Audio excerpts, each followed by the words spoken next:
Hello dear students, welcome to our class 12th online chemistry. Last લેક્ચરમાં આપણે amine સંયોજનોની HNO2 સાથેની પ્રક્રિયા જોઈ હતી નાઇટ્રસ એસિડ. એમાં આપણે ખાસ એક નોંધ કરી કે એમાં HNO2 છે એ કેવો લેવાનો તાજો બનાવેલો HNO2 લેવો પડે.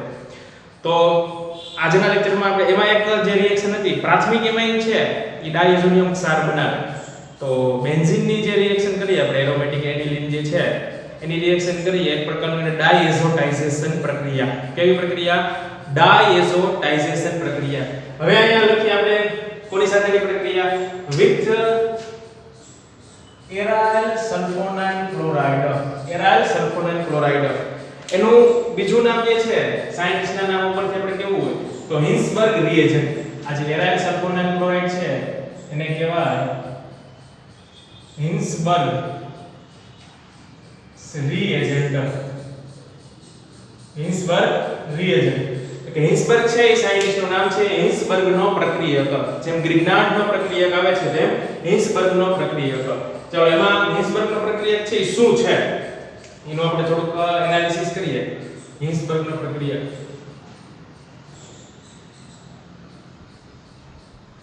બેન્ઝીન હિન્સબર્ગ પ્રક્રિયાની વાત કરીએ છીએ અને તેની ઉપર SO2Cl, બેન્ઝીન ઉપર SO2Cl એક હિન્સબર્ગ પ્રક્રિયા છે. આનું નામ આપણે લખવું હોય તો લખી શકાય કે benzene sulfonyl chloride. Benzene sulfonyl chloride આ હિન્સબર્ગ પ્રક્રિયા છે. આનું નામ છે બેન્ઝીન સલ્ફોનાઇલ. બેન્ઝીન એટલે એરોમેટિક થશે એટલે aryl sulphonyl chloride. Sulphonyl chloride. હજી એક બીજું છે. અત્યારના સમયમાં હાલના સમયમાં કયો હિન્સબર્ગ પ્રક્રિયક વપરાય છે? વિસ્થાપિત હિન્સબર્ગ પ્રક્રિયક SO2Cl અને અહીંયા આપણે મૂકીએ CH3. આ પણ એક પ્રકારનો હિન્સબર્ગ પ્રક્રિયક જ છે. તમે જો શું છે અહીંથી હાઇડ્રોજન છે એ વિસ્થાપિત થયો છે કોના દ્વારા? CH3 દ્વારા. તો પ્રોડક્ટ આપણને શું મળે છે? આનું નામ આપણે લખવું હોય તો પેરા. આ પેરા પોઝિશન ઉપર કહી શકાય કે para toluene. Para toluene sulphonyl chloride. Para toluene sulphonyl chloride and it is very well known for PTS. PTS para toluene sulphonyl chloride. આ બે હિન્સબર્ગ પ્રક્રિયક છે. તો હિન્સબર્ગ પ્રક્રિયા આ પ્રક્રિયા છે આમ જોઈએ તો કોના માટે ખાસ ઉપયોગી છે? પ્રાથમિક દ્વિતીયક અને તૃતીયક એમાઇનનું અલગીકરણ માટે.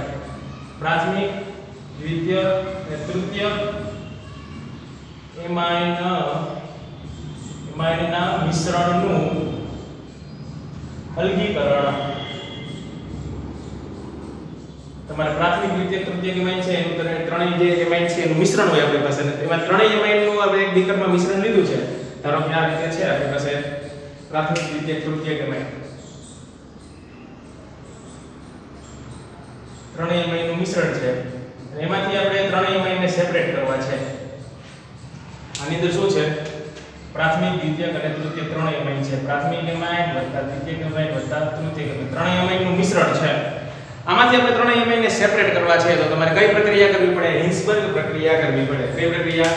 હિન્સબર્ગ પ્રક્રિયા. હિન્સબર્ગ પ્રક્રિયામાં હિન્સબર્ગ પ્રક્રિયા ખાસ કયો છે જો ચલો એમાં હવે આપણે પ્રાથમિક એમાઇન દ્વિતીયક એમાઇન તૃતીયક એમાઇનની સેપરેટલી રિએક્શન કરીએ. પહેલું જોઈએ આપણે પ્રાથમિક એમાઇન છે એની પાસે બે એસિડિક હાઇડ્રોજન છે. આપણે સૌપ્રથમ લખીએ કોની પ્રક્રિયા? પ્રાથમિક એમાઇન. કોની? પ્રાથમિક એમાઇનની હિન્સબર્ગ પ્રક્રિયા સાથે પ્રક્રિયા.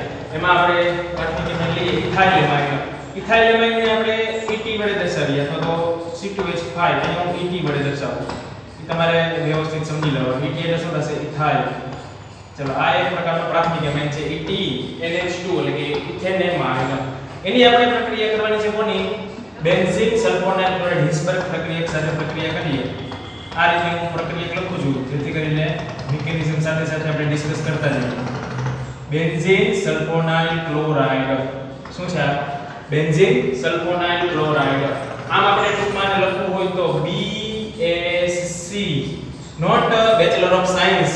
It is like this BSC C આ એસ અને સી છે એ અલગ અલગ છે ચાલો તો શું કર્યું આપણે બીએસસી બેન્ઝીન સલ્ફર અને ક્લોરાઇડ સાથે આપણે પ્રક્રિયા કરીએ જોજો ખાસ શું પ્રોડક્ટ મળશે તો શું કરશે નાઇટ્રોજન પાસે જે લોન પેર છે એ સલ્ફર સાથે નાઇટ્રોજન થી જોડાવા પ્રયત્ન કરશે નાઇટ્રોજન કોની સાથે જોડાવા સલ્ફર સાથે બંધ બનાવવા માટે પ્રયત્ન કરશે તો આ બોન્ડ બ્રેક થાય બંને ઇલેક્ટ્રોન ક્યાં જશે ઓક્સિજન ઉપર જશે તો હવે આપણે એક સ્ટેપ લખીએ શું સ્ટેપ આવશે આ સલ્ફર છે અહીંયા જોડાઈ જશે બધું જ એમને માને જોઈન કરી દેવાનું ઓક્સિજન ઉપર કયો ચાર્જ આવશે માઈનસ ચાર્જ આવશે ચાલો ઓક્સિજન ઉપર માઈનસ ચાર્જ આવશે પછીના સ્ટેપમાં શું થાય કે ઈ માઈનસ ચાર્જ વાળો છે પાછો લોન કરે પાર્ટિસિપેટ થાય પાછો ડબલ બોન્ડ બને ઈ ડબલ બોન્ડ બન્યા પછી આ ક્લોરીન છે રિલીઝ થાય કારણ કે ક્લોરીન છે કેવું છે લિવિંગ ગ્રુપ છે કેવું ઈઝીલી રિલીઝ થઈ જાય એવું લિવિંગ ગ્રુપ આની પહેલાની મિકેનિઝમ આપણે જોયું તો એટલે કાઈ નવીન છે નહીં આપણા માટે જો જ્યારે નાઇટ્રોજન અહીંયા સલ્ફર ઉપર એટેક કરશે બંધ બનાવવા માટે પ્રયત્ન કરશે આ બોન્ડ બ્રેક થશે અહીંયા જશે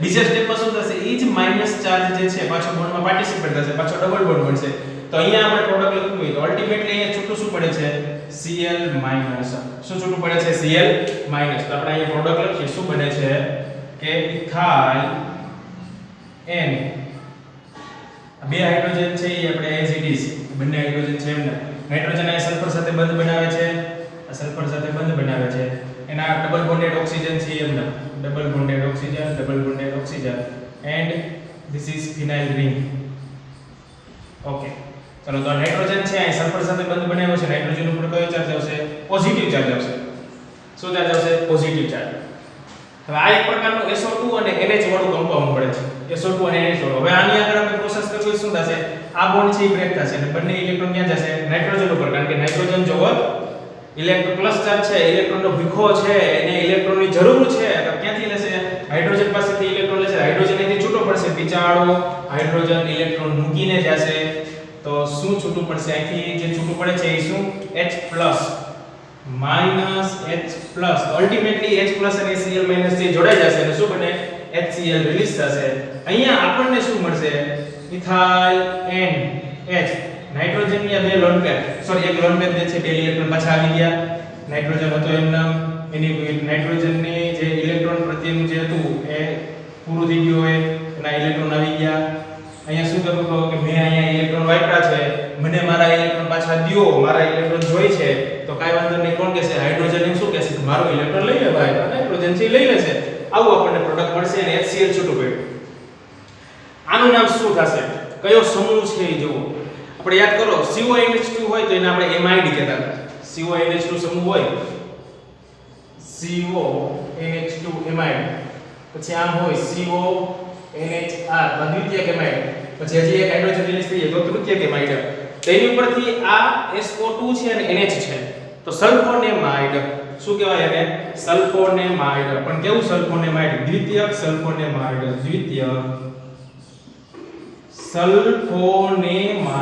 દ્વિતીયક સલ્ફોનેમાઇડ ક્લિયર શું થશે દ્વિતીયક સલ્ફોનેમાઇડ ચલો એનું હજી આપણે એક વ્યવસ્થિત નામ જ લખવું હોય તો ઇથાઇલ સમૂહ છે ક્યાં છે શાખામાં છે ઇથાઇલ સમૂહ શાખામાં એટલે આપણે કેવું હોય n ઇથાઇલ તો એનું નામ લખીએ n ઇથાઇલ આ ઇથાઇલ જે એની ઉપર છે આ આખો મુખ્ય સમૂહ છે આપણે કહી શકાય n ethyl benzene sulfonamide n ethyl benzene sulfonamide n ethyl benzene sulfonamide ચાલો હવે આ કમ્પાઉન્ડ છે એની ખાસિયત જોઈએ આપણે આ કેમાંથી બને છે પ્રાથમિક એમાઇડમાંથી બને છે એ ખાસિયત જેમ આપણું કેમિસ્ટ્રી છે એ સરસ મજાની ખાસિયત છે બધા કરતા સારામાં સારો સબ્જેક્ટ છે એમ આની આપણે ખાસિયત જોઈએ આ હાઇડ્રોજન જે છે આ ભાઈ જે છે હાઇડ્રોજન એને કારણે આ કમ્પાઉન્ડ છે એ એસિડિક આ હાઇડ્રોજન છે કેવો હાઇડ્રોજન કહેવાય એસિડિક હાઇડ્રોજન જો સમજો કેવો હાઇડ્રોજન છે એસિડિક હાઇડ્રોજન છે અને આ જે SO2 ગ્રુપ છે કયું ગ્રુપ છે આ SO2 ગ્રુપ છે આ જે SO2 ગ્રુપને આપણે હાઇલાઇટ કરવું હોય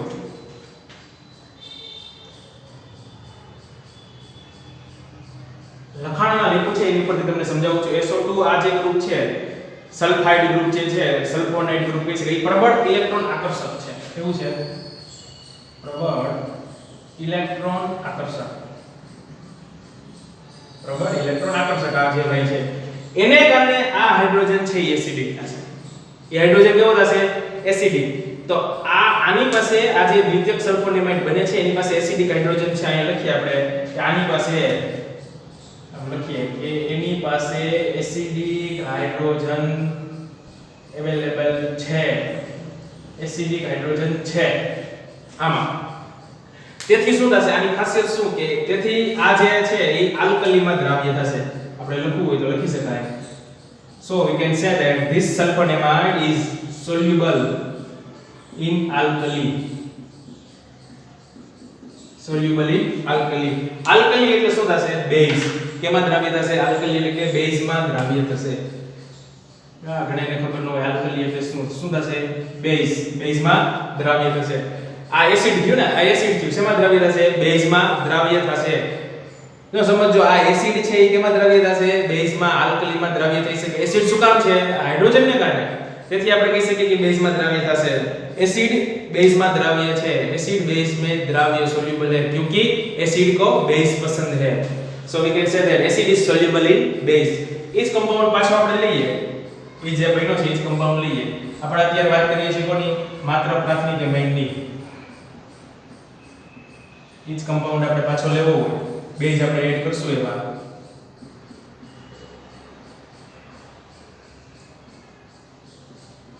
चलो आ एनी लोन पे હવે આપણે કીધું કે બેઝ સાથે પ્રક્રિયા કરીએ. React with NaOH. કોની સાથે આપણે પ્રક્રિયા કરી? NaOH સાથેની પ્રક્રિયા કરવામાં આવે તો OH માઈનસ છે કોની સાથે ક્યાં એટેક કરશે? આપણે કીધું કે હાઇડ્રોજન છે એ એસિડિક છે એટલે અહીંયા એટેક કરશે. હાઇડ્રોજન ઉપર એટેક કરશે તો આ બંને ઇલેક્ટ્રોન ક્યાં જશે? અહીંયા જશે. તો નાઇટ્રોજન કેવો થશે? એની ઉપરથી વિચારો કેવો થશે? માઈનસ. અને અહીંયા જે Na+ વધે છે ભાઈ શ્રી Na+ એ ક્યાં જોડાશે? નાઇટ્રોજન ઉપર. તો હવે આપણે પ્રોડક્ટ લખવી હોય ઇથાઇલ N. હવે N કેવો થશે? અહીંયા N આપણે લખવો હોય તો ઓલરેડી માઈનસ એક લોન પેર હતી, વધારાની લોન પેર આવી ગઈ. આપણે ડાયરેક્ટ માઈનસ લખી નાખીએ. સલ્ફોનાઇલ અને આ બેન્ઝીન NaOH છે ને Na+ છે એ ક્યાં એટેક કરે? અહીંયા એટેક કરે Na+. એટલે આની સાથે જોડાયેલો હોય. પણ આખો કંપાઉન્ડ જે છે એ લખવો હોય તો આ રીતે લખી શકાય. અહીંયા Na+, અહીંયા નો લખવો તો અહીંયા લખી શકાય. એક પ્રકારનો દ્રાવ્ય ક્ષાર. શું કહી શકાય? દ્રાવ્ય ક્ષાર, સોલ્યુબલ સોલ્ટ. આપણને અહીંયા સોલ્યુબલ સોલ્ટ દ્રાવ્ય ક્ષાર આપણને મળે છે. તેમાંથી પ્રાથમિક એમાઇનમાંથી આપણને આવો દ્રાવ્ય ક્ષાર મળે છે. તો જોજો વ્યવસ્થિત આપણે કોની પ્રક્રિયા કરી? પ્રાથમિક એમાઇનની પ્રક્રિયા કરેલી છે. કોની? પ્રાથમિક એમાઇન. સેમ ટુ સેમ આપણે દ્વિતીયક એમાઇનની પ્રક્રિયા જોવી હોય તો કઈ રીતે જોઈ? સરસ મજાનો સ્ક્રીનશોટ લઈ લેજો.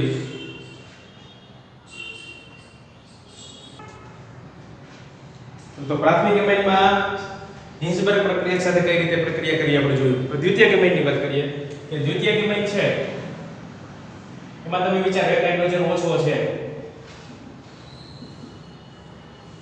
દ્વિતીયક એમાઇન. ચલો દ્વિતીયક એમાઇનની કમ્પેરિઝન એની જેમ જ આપણે ઇથાઇલ એમાઇન સાથે પ્રક્રિયા કરીએ. ઇથાઇલ સમૂહ લઈએ વિસ્થાપિત સમૂહ તરીકે. ઇથાઇલ અને અહીંયા H આ નાઇટ્રોજનની લોન પેર.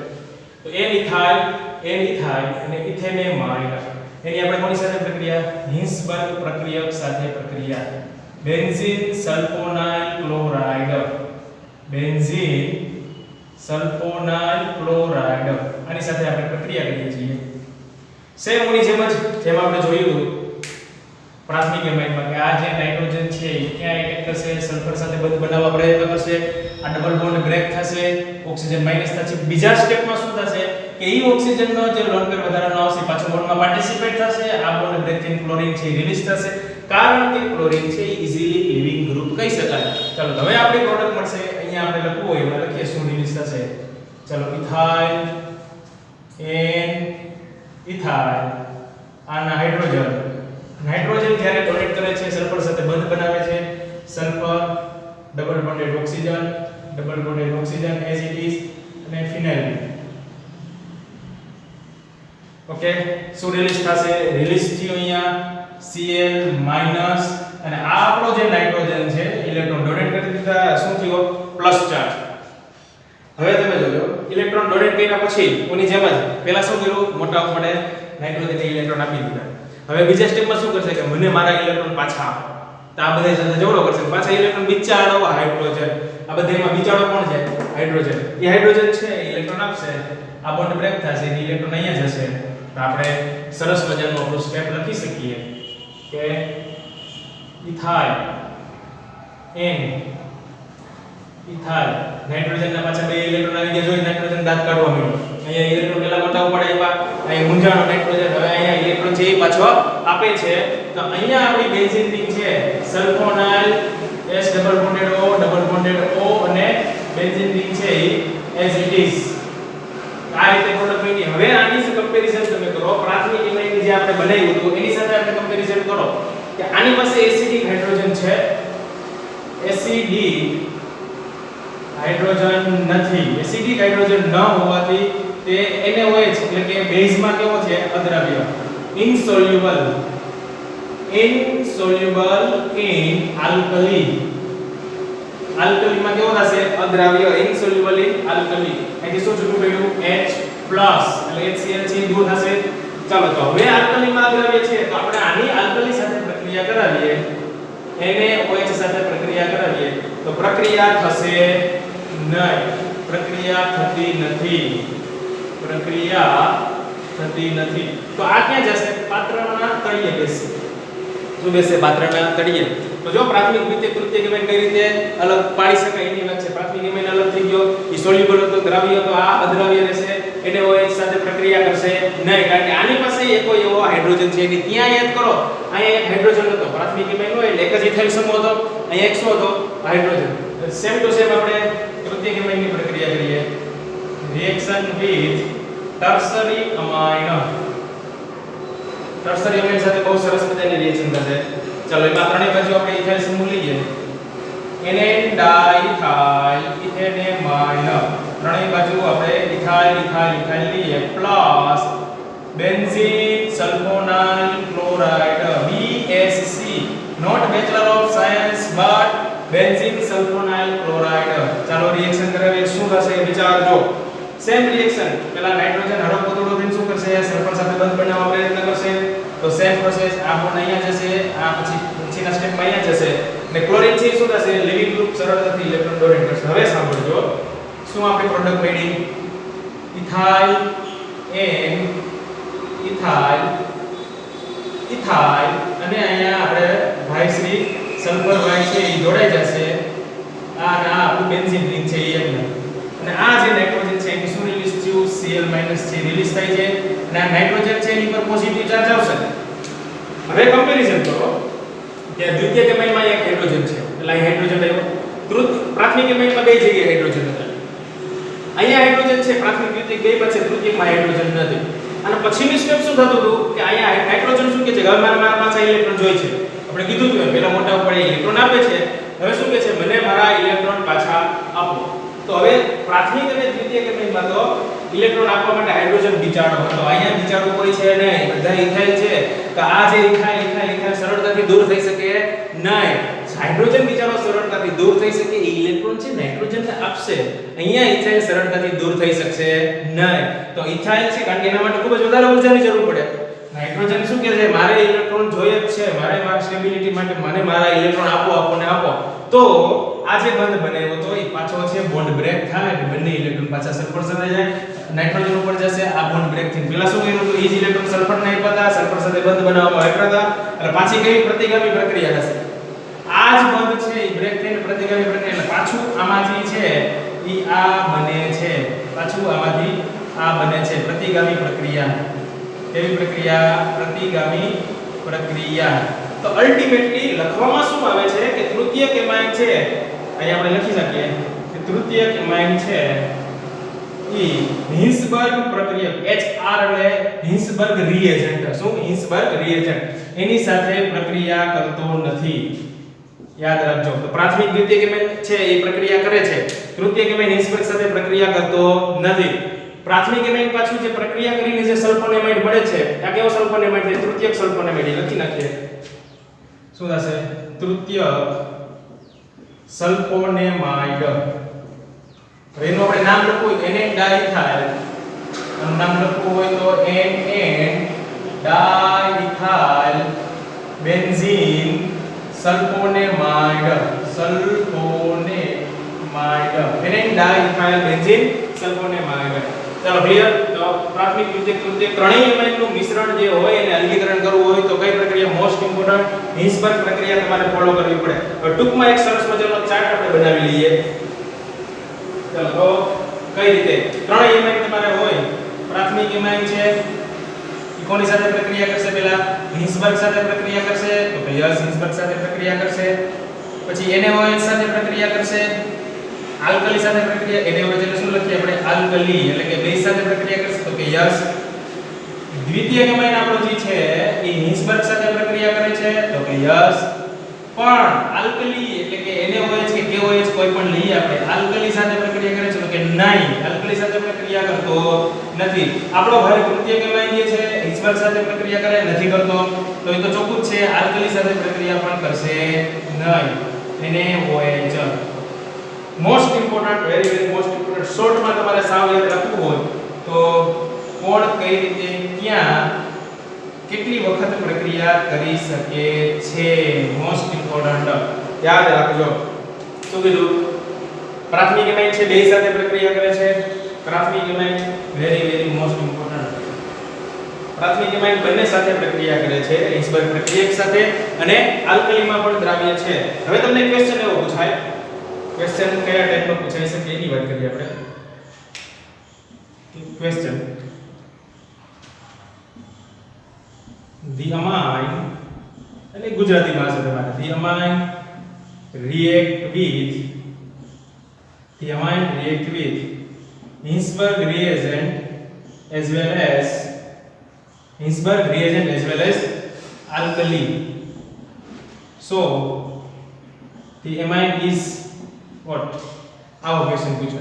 પછી બીજો ક્વેશ્ચન પૂછે the amine react with Hinsberg reagent but not react with alkali.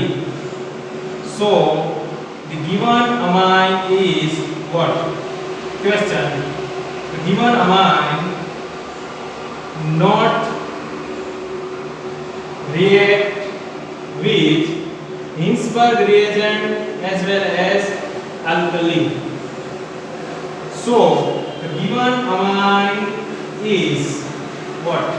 ચલો આનો આન્સર આપણે આપવો હોય તો amine react with HR both, so that is known as primary amine. અહીંયા કયો આન્સર આવશે? Secondary amine. અહીંયા કયો આવશે? Tertiary amine. Most important question MCQ આ રીતે પૂછાઈ શકે કે નીચેનામાંથી કયો એમાઇન છે હિન્સબર્ગ પ્રક્રિયક સાથે અને આલ્કલી બેઝ સાથે પણ પ્રક્રિયા કરે છે? ચાર ઓપ્શન આપ્યા હોય. પ્રાથમિક એમાઇન જે હોય એમાં જો તમારે આવા ઓપ્શન હશે, પ્રાથમિક એમાઇન જે હોય એ તમારે ટિક કરવાનું થાય. એમાઇન સાથે પ્રક્રિયા કરે છે પણ બેઝ સાથે પ્રક્રિયા કરતો નથી તો એ દ્વિતીયક એમાઇન થાય. કોઈ સાથે પ્રક્રિયા નથી કરતો તો એ કયો એમાઇન થાય? તૃતીયક એમાઇન. ચાલો તો આને આપણે સરસ મજાનો તમે સ્ક્રીનશોટ લઈ લો. તમને સેપરેશન કરી દો વ્યવસ્થિત. તો ટેક્સ્ટબુકમાં અને આના ટેક્સ્ટબુક કરતાં થોડું અલગ છે, વ્યવસ્થિત જોઈ લેજો. ક્લિયર? તો સરસ મજાનો સ્ક્રીનશોટ અને સરસ મજાનું લખજો. જેમ તમને કીધું એમ કે રિએક્શન ભલે હોમવર્કમાં તમને બે વખત કીધું હોય પણ 5-5 વખત લખવી પડશે તો જ તમને આવડશે. પરિવર્તન માટે બધા માટે જે છે. ક્લિયર? ચલો સરસ મજાનો સ્ક્રીનશોટ.